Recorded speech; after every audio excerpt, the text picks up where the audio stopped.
Hi everybody, welcome back to my coloring channel. I'm very excited to do something new, and that's going to be portraits, and I'm jumping in with Soulmates by Hannah Karlzon. So the page that I'll be doing is this beautiful Peacock page. I'm very excited to try it, to explore and develop my talent as a colorist, and I'm also for the first time going to be trying a watercolor background. I've never tried that before either. But more trying to represent Indian nationality because peacocks are the national bird of India. And so I'm imagining a lot of blues and greens and purples and golds, and it should be really fun.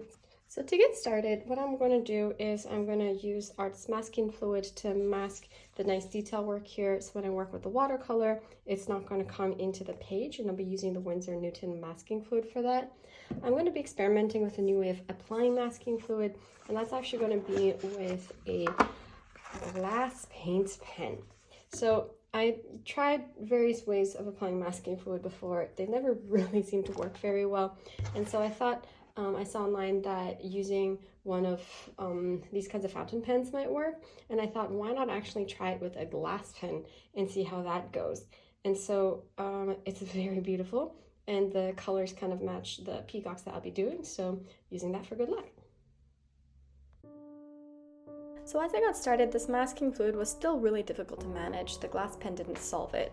After doing some research online, I found out it was because it was really old masking fluid, and that next time, no matter what I use to apply it, I just have to make sure I use some fresh masking fluid, and that could help it be a bit less clumpy and more malleable. It was still really worth doing though, because it really helped with this next step, which was the watercolor step.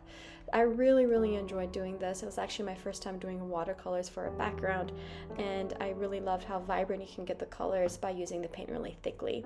I also, as I was doing it, was adding salt while it was wet, and so then I could create a bit of a crystalline textured effect with the use of that salt. And so it was really fun, and I highly recommend doing watercolor background. Time for a quick little cuteness break with my cat Minnie. All of you who have cats understand the struggle it is to create and have cats who need your attention. So coming into the skin, I'm coming in here with chocolate being the predominant color I'm using for the skin, along with some indigo blue, some black, sienna brown, nectar, peach, and white. I'm trying to have this woman here be representing South Asia, particularly maybe India, because peacocks are the national bird of India, and so I'm coming in with this like light-ish but dark tone. So after doing the first layer, concentrating mostly I think on the neck because I felt the most comfortable with that since it seemed the simplest and easiest to do. This is the second portrait I've ever done in my life in coloring books. I then moved on to using a Caran d'Ache colorless blender after the second layer of color to kind of smooth it out. And at first it seemed to be working really well. The colorless blenders are fantastic at killing the tooth of the paper and really making those colors pop and become vibrant. However, what it also did was it did leave a bit of a texture on the skin, so it wasn't as luminant, is that the word? As luminant as it could have been. And so I think next time what I'll do is just keep working on building up the layers and letting the color pencils themselves burnish instead of using a colorless blender to burnish. I'm working on areas that I find easiest first, and then coming into the areas I find hardest last.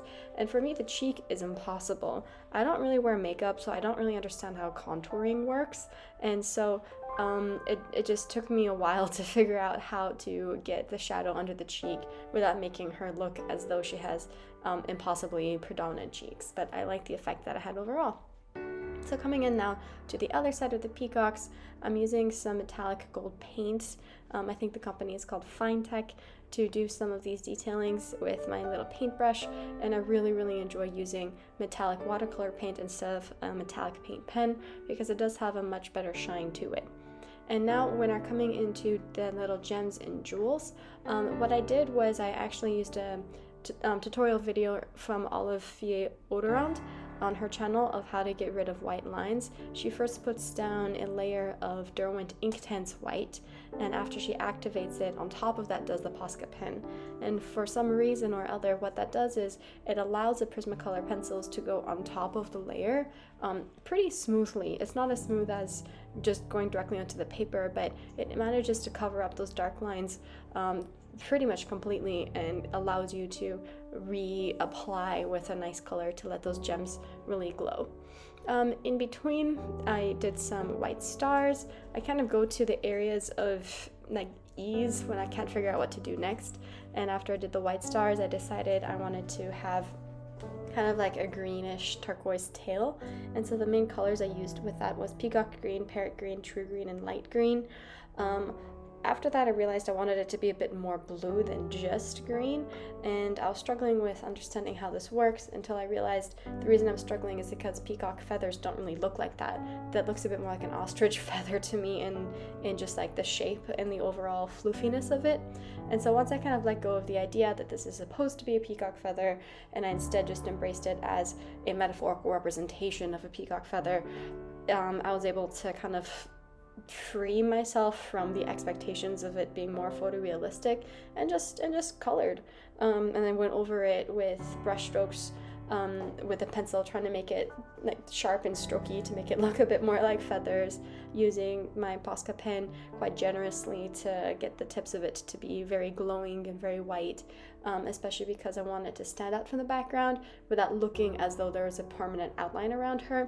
So having the Posca pen just at the edges of the feathers really helped lift the image without necessarily creating too much of a glaring contrast. I also struggled with deciding how much of the feathers I wanted to be gold, because peacocks have different wing feathers than tail feathers, and so I just played around and added here and there until I got that gold ratio down. And I'm finishing off this last final bit of the tail. I'm trying to be a bit more efficient by going a bit quicker, not pausing so often, and only doing the white Posca pen at the end instead of during the process, so that I can be a bit more efficient and finish this off a bit faster.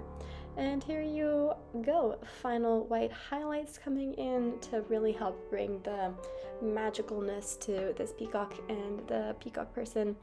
And that is it for my color along. Last few details of white Posca pens, and overall I was just really pleased with this. It's very rewarding to have this look so beautiful, especially if it's my second attempt at doing portraits.